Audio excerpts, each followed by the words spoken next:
are the candidates to replace Alex Grinch as the new defensive coordinator of the U.S. Trojans as they go into the Big Ten next year in 2024?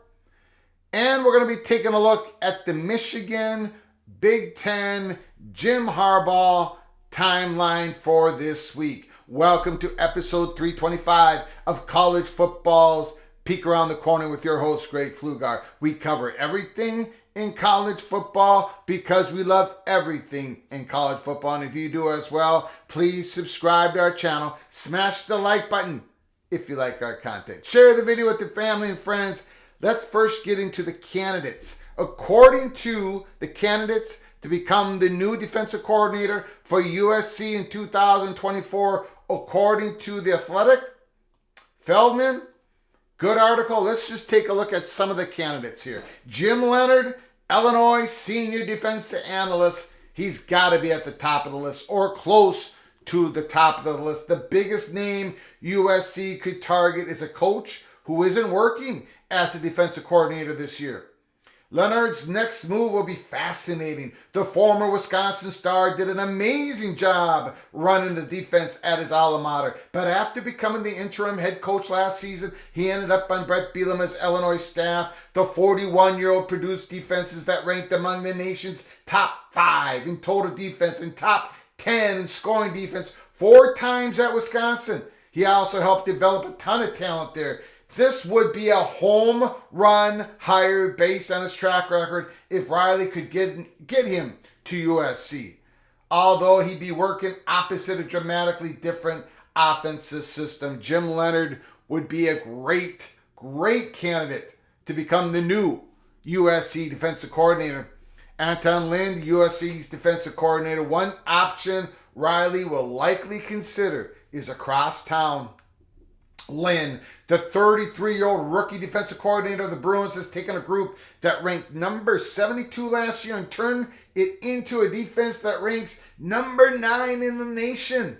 Thanks to a gifted defensive front, UCLA leads the Pac-12 in run defense and sacks and is number 6 in the red zone touchdown defense. It's also allowed the fewest plays of 20-plus yards in the Pac-12, 40 fewer than the Trojans. They've allowed 22. USC has allowed 62. Holy smokes. Would the Penn State grad make the move? It's unknown, but the former NFL assistant stock has risen significantly since he came to Westwood. Tony White, Nebraska defensive coordinator. Done a great job this year for Matt Rule. There's another guy with UCLA roots that could be in play. White is a former Bruin linebacker who learned under Rocky Long as a young coach. The 44-year-old has had a strong season in Lincoln, turning what had been the Big Ten's 13th ranked run defense before he arrived to the number 2 unit this season. The Huskers have gone from number 10 in the sacks to number 2. They've also gone from number 11 in the red zone touchdown percentage defense to number 4. All of this in the Big Ten rankings. At Syracuse, Tony White's his defense ranked in the top 25 in 2021 and 2022 before he joined Matt Rule at Nebraska. He spent 2 seasons coaching the Pac-12 at Arizona State, where he improved the Sun Devils significantly in 2018 and 2019. Another candidate on the list, according to the Athletic, Tony Gibson, NC State defensive coordinator. Gibson knows all about life as an air raid defensive coordinator from his days working for current Houston coach Daniel Holgorsen at West Virginia. The 51-year-old Gibson is really good and could be in line for a group of 5 head coaching job this winter. North Carolina State is number 9 in third down defense, number 5 in interceptions, and number 40 in the nation in yards per play allowed this season. North Carolina State was number 22 last year, number 16 in 2021. Last year, the Wolfpack defense ranked 1st in the ACC in scoring defense, 3rd in total defense, 3rd in rushing defense, 1st in defensive passing efficiency, and 1st in interceptions. He's paid very well at North Carolina State. Tony Gibson makes $1.3 million a year, but he's proven to be one of the best in the business. USC, they're going to have the money next year to give Tony Gibson more than that. He's a definite candidate. A definite candidate. And D. Reuter, Texas State defensive coordinator, the South Carolina native, knows the Pac-12 well from his time at Oregon and Cal. His defense is number 3rd in the Big 12 in yards per play allowed and number 44 in the country. The 2022, the Red Raiders allowed only 29.2 points per game. Wow. In his debut season, making it the first time Texas Tech had surrendered fewer than 30 points since 2009. Texas Tech defense has a history of being porous until this cat came along and has led the defense. And finally, in this article, Joe Rossi of my beloved Minnesota Golden Gophers defensive coordinator, Rossi has been superb for the Gophers since he took over a defense that ranked number 86 in the nation in 2018. In the past 2 years, the Gophers ranked in the top 10. The 44-year-old from Pittsburgh has been consistently good, have allowed only one opponent to produce more than 500 yards in a game since 2020. The Gophers ranked number 39 in total defense this season, taking a step back, as we talked about in the offseason. The number 24 in defense, number 11 in turnovers gained. In 3 of the past 4 seasons, the Gophers are ranked in the top 10 in fewest plays of 20-plus yards allowed. Now, let me know in the comments section below the video, who do you think should be the top candidate to become the new defensive coordinator for USC? Well, I got to tell you, Tony White's a real good name right now. He's done a fantastic job at Nebraska, but does he want to leave? Does he want to leave Matt Rule and the Nebraska football program as they are finally on the upswing? I don't know. I'm going to guess no on that. Even though Tony White was a former Bruin, I don't think so. But Jim Leonhard, the defensive coordinator, former defensive coordinator of Wisconsin Badgers, he's got to be number 1 with a bullet. USC is going to be offering him, if they are targeting him, they're going to be offering him a lot of money. Let's just say if Lincoln Riley comes back next year and Jim Leonhard's this defensive coordinator, Jim Leonhard's going to be calling the shots on everything, recruiting, development, play calling on the defensive side of the field. I think he would be a fantastic hire for Lincoln Riley and USC. Now let's get to the timeline. Michigan, Jim Harbaugh, Big Ten, we've been talking about it. Pete Thamel put out a tweet earlier this morning. It's not a surprise. It should not be a surprise. Don't expect any action by the Big Ten in the Michigan sign-stealing case for at least the next 48 hours.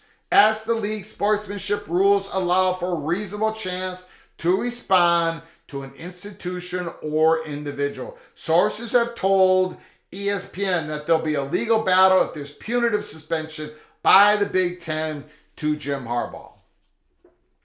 I've got a couple things to say about this, as you can imagine. Number 1, punitive suspension. We've been talking about it for 3 or 4 days here at Peek Around the Corner. Punitive suspension. It won't be punitive. In other words, we believe that Jim Harbaugh will be given a 2-game suspension.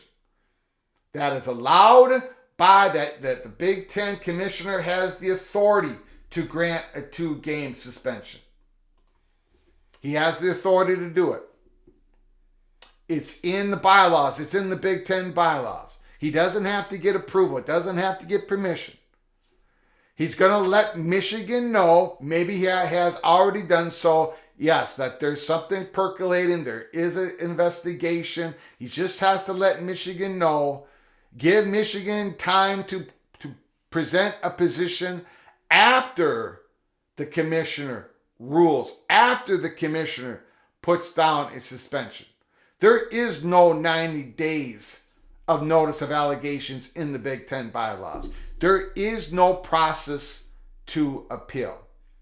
So the Michigan, the beat writers, the bloggers keep saying that Michigan's going to go after an injunction to stop the Big Ten ruling and Michigan's going to go into a legal battle with the Big Ten. Go for it. Michigan, you want discovery to happen in a legal inside the courtroom?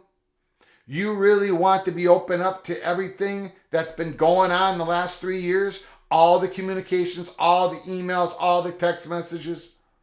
You want everything to be exposed in discovery on both sides? Michigan doesn't want that. A lot of this, according to what we've been being told here at Peek Around the Corner, is for public consumption on the Michigan side of the fence. File injunction. Do whatever you want to do, Michigan. But at the end of the day, there's 13 schools aligned saying they understand what is at stake here. Tony Petitti making a ruling. I believe the timeline will be later this week. And I don't think it's going to go past this week. That's what we believe at Peek Around the Corner from what we have been told, plus the public reports out there. Nothing being done today on a Monday, possibly nothing being done tomorrow on a Tuesday. That's not a surprise to us at Peek Around the Corner. Due process, due process, due process. That's what Michigan president wants. That's what Tony Petitti is going to give everybody. Due process. He's going to be looking at the information, the evidence, the so-called evidence coming from the NCAA, and he can make a ruling. 2-game suspension. That is not punitive. That is stated clearly in the Big Ten bylaws. An injunction on what? Something that is clearly stated in the Big Ten bylaws that the commissioner can do. Michigan, for the Michigan fans, it's in my strongly held opinion that you have been given a whole lot of BS from the Michigan beat writers, the bloggers, the Twitter accounts. There's a whole lot of evidence, and we're going to be seeing it at some point. So put down your comments and thoughts in the comments section below the video. Let me tell me how wrong I got it once again. Until next time, from all of us at PATC to all of you, please, you all take good care of each other. Thank you so very much.